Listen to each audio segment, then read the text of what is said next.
The moment we landed in Beijing, 3 Chinese policemen were waiting for us. We were greeted by a large group of people. Some were family members, while others were unfamiliar faces. Later, we learned they were from the local community service. Many people came to greet me, claiming to be my relatives, but I later found out they were from the community service. There was also a camera recording me. Strangers approached me, acting as if they knew me well and seemed aware of almost everything about me. They began asking where I was going, what my plans were. As soon as we entered the community service center, we received a call from the local police. It felt like no one was physically watching us, yet every move we made since landing seemed to be closely monitored. Uyghurs returning to their homeland know the hardships awaiting them, often paying a heavy price just to reunite with their families. They said, "Come visit China. We'll treat you like a president, arrange reunions with your family and friends, and guarantee your safe return to the U.S. afterward." People returning from East Turkestan suddenly began using the word comrade, just like those from there. Sometimes, I wonder if China assigned them a secret mission to quietly record and send videos back. The police visited every possible family member of mine, siblings and others, forced them to sign documents. With love and enthusiasm, we should show deep respect for the Communist Party of China. They don't hide the fact that they're following you.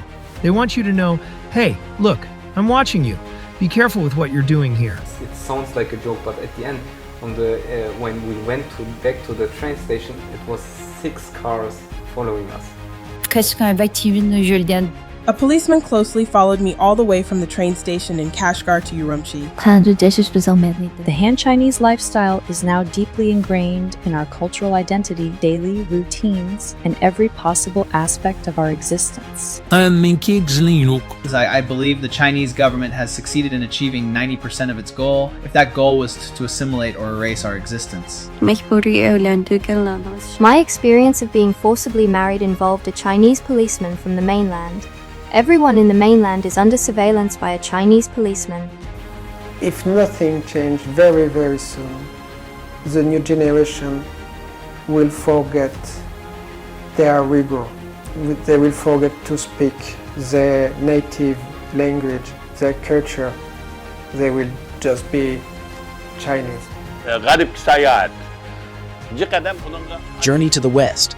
Many people did not pay attention, including me. The plot of this novel, from beginning to the end, is about eating the flesh of Tang Sanzong, the struggle between eating and not eating.